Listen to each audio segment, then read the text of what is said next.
What if the person who vowed to love you was the one who ended your life before the night was over? In the heart of Dubai, a bride's laughter turned to silence, forever. On June 14, 2025, the Burj Al Arab glittered like a jewel against the Arabian night sky. Inside its grand ballroom, 300 guests watched as Aisha al-Mansouri, radiant in white, danced with her new husband, Khalid al-Hamdan.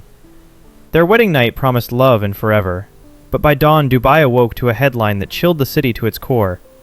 Newlywed bride murdered on her wedding night. Every perfect smile hides something you're not meant to see. The celebration was the kind of opulence only Dubai could host.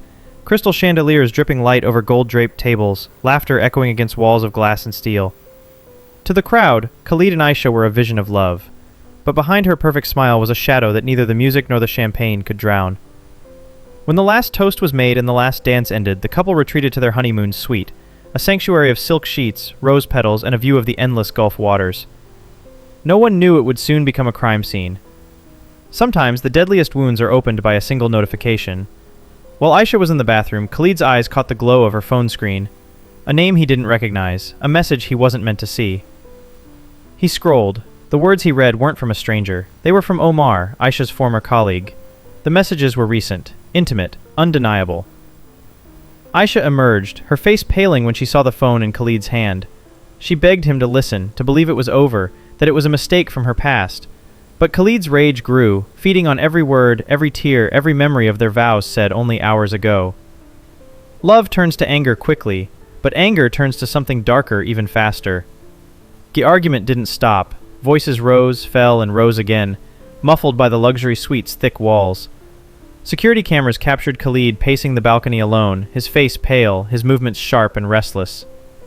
In the city below, lights twinkled like nothing was wrong, but inside the suite, love was rotting into something unrecognizable. By 3 a.m., the music had stopped, and the silence was permanent. A hotel staff member, alerted by a short cry, entered the room.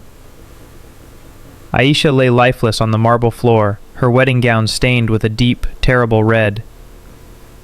Beside her, a letter opener, something so ordinary it felt obscene in the aftermath. Khalid stood frozen, hands trembling, eyes locked on the body of the woman he had promised to cherish. In Dubai, secrets are dangerous, especially when honor is at stake. Aisha's affair with Omar had ended weeks before the wedding, but a final message, "I miss you," sent days before, had been enough to ignite Khalid's fury.